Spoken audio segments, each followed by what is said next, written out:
have a bad feeling about this. I've got a bad feeling about this. Oh, I have a bad feeling about this. Hi, and welcome to Hot Takes with me, the Silver Fox. And just a very quick one about the latest news about Obi Wan. This just dropped in today. It's sort of latest news, rumours, ideas, things like that.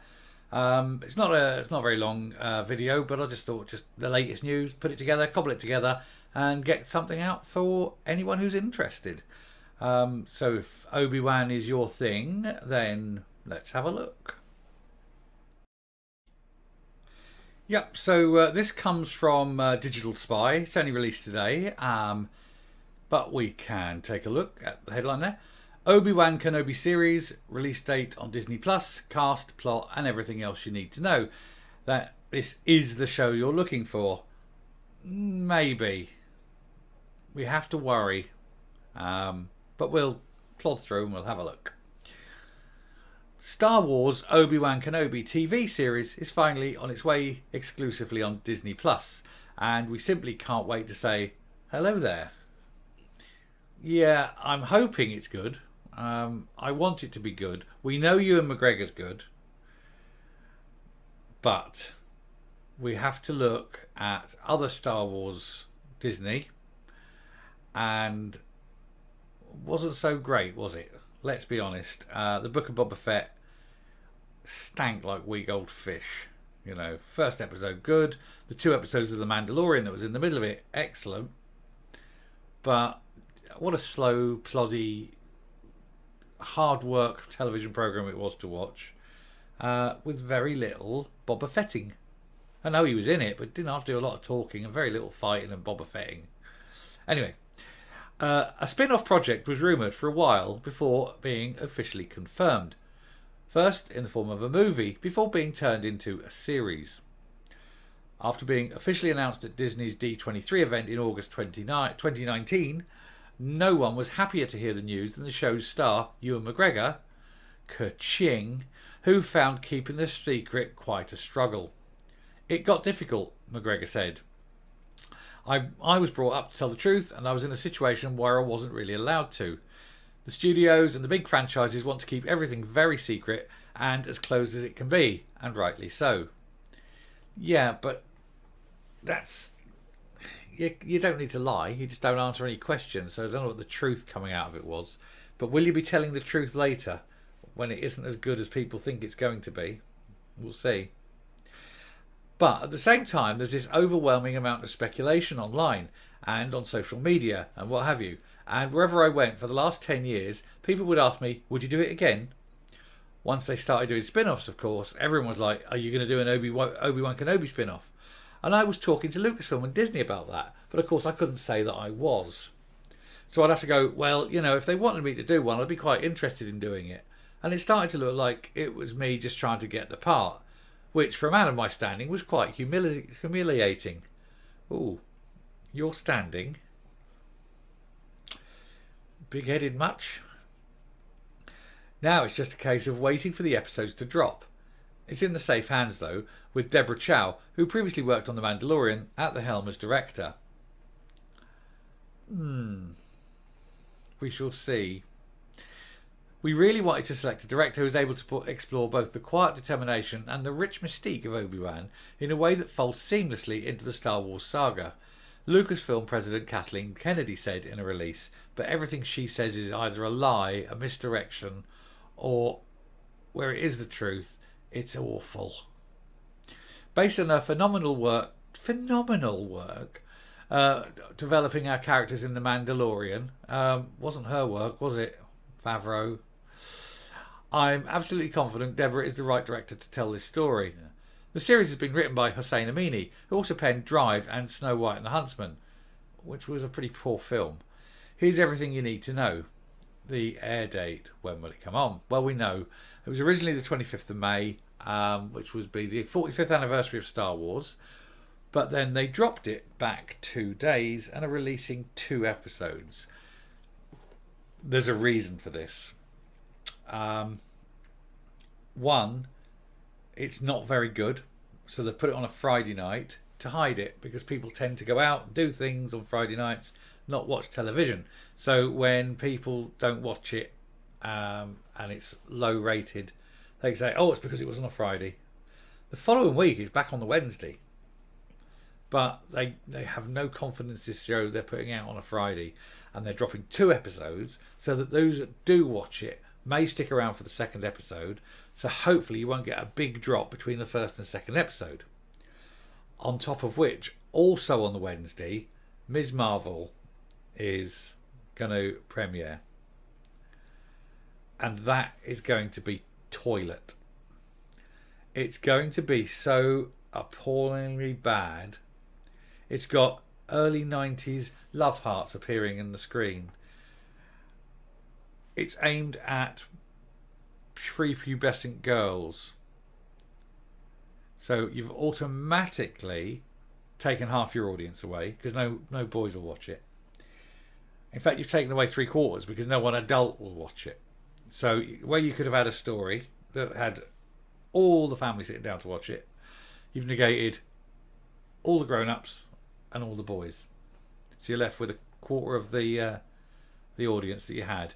And then it's produced in such a lame, dated way that half of the audience you're watching will switch off before the end of the episode, and probably half of who do manage to get to the end of the episode probably won't be in a rush to watch the following episode. So Ms. Marvel is DOA. You just can't save it. You can't even use the Force. You know, Jedi doctors wouldn't be able to save this one. And I suppose if that came on and you went, get that off, it's rubbish, turn off, you're not going to turn back on to watch Obi Wan, are you? And that is why Obi Wan is going out on the Friday. They know they're going to drop viewers because Friday is go out night, but they know they're not going to drop as many viewers as if they kept it straight after Miss Marvel.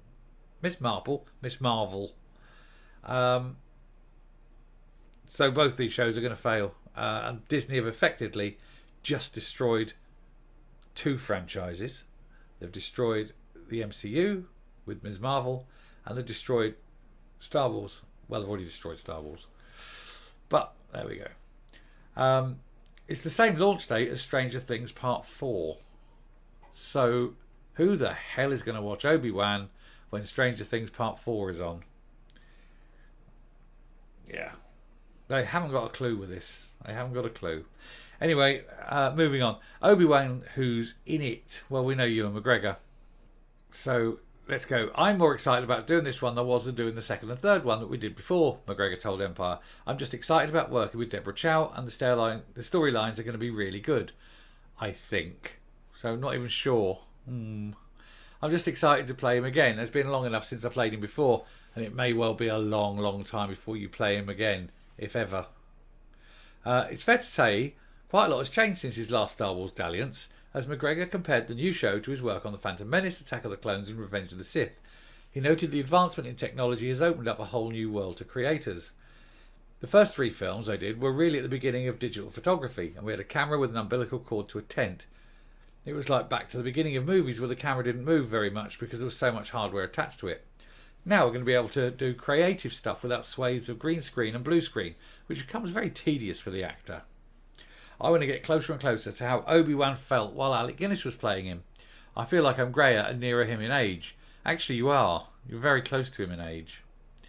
So it'll be easier to do that. Hayden Christensen, if I can get him in the shot, there we go. Hayden Christensen's back, not like that, I don't think. He will be back, but only as Vader. I'm wondering if you'll ever get a shot with the mask off. It seems to be a preponderance of taking masks off. I look at you, Mandalorian. J'accuse, Master Chief. So will Christensen force a demasking of Vader? Who knows? Be interesting to see. That, I think, may be of interest. So you have to wonder. Other faces include McGregor's prequel trilogy co-star Bonnie P.S., Aunt Beru, and Joel Edgerton, aka Uncle Owen. However, don't expect Uncle Owen to be a major part of the plot. As recently as the Green Knight press tour, Edgerton was yet to shoot on set. So probably just get a few cameos out and in and out shots, But we move on. Liam Neeson possibly back. There is rumour about this. Although he's dead, he may be doing the old Force Ghost and Force Voices, which I think would be pretty good. Anyway, when is it set? So, it's set a few years before Star Wars, a few years after Revenge. It's in that gap. About 5 years has passed since Revenge. And that's sort of when it's starting, which I happen to know. But you've got to get in there between that. So, actually, it says here that the story sits between episode 3 and episode 4. I would suggest, actually, the story sits between episode 3 and Rogue One, if we're being strictly true. That's why it can't cross over with The Mandalorian, as that show is set after episode 6. He later added to Forbes, I'm not going to give anything else about the story, only that I think it's going to satisfy Star Wars fans. We're hard to satisfy. So it'll be Boba Fett era, really, won't it? Oh dear, it's the same era as Boba Fett. Anyway, the plot. During the reign of the Galactic Empire, former Jedi Master Obi Wan Kenobi embarks on a crucial mission. Kenobi must confront allies turned enemies and face the wrath of the Empire, reads the official synopsis, which reveals nothing really, but consider us intrigued. Well, yeah, I mean, they haven't said anything because they don't want to, quote, spoil it. I'm not sure it's going to be spoilable. But anyway, it's all about the Jedi Order was falling. It'd be interesting to take a character we know in a way and show him his arc, which will be interesting. I think dealing with the fact that all the Jedi were slaughtered, most, not all, most of the Jedi were slaughtered at the end of episode 3. It's quite something to get over. President of Lucasfilm, Kathleen Kennedy, has also confirmed that Obi-Wan and Darth Vader are set to go lightsaber to lightsaber once again. Yeah, I don't hold much hope for this, and I'm going to tell you why. I'd like to. I'd love it to be great. We know McGregor would make a brilliant older Obi-Wan. He's aged. He's matured into that part. He's looking very much the Alec Guinness. No problem with that. No problem with the storyline. No problem with when it is set. All that's great. It's not the storyline of Star Wars that's the problem. It's the storyline in which Disney now live. And do we think that the star of a show and the hero is going to be a middle-aged white man? That's not how Disney operates at the moment. I'll tell you who the star of the show will be. That will be the star of the show, not McGregor. But we shall see. Moses Ingram, as the Force-sensitive Inquisitor, will be Obi-Wan's new foe in the series as she seeks out all the Jedis in hiding for the Empire. And from the videos you've seen online for the trailers, she actually gets more screen time than Obi-Wan does. So, kind of prepping this one up.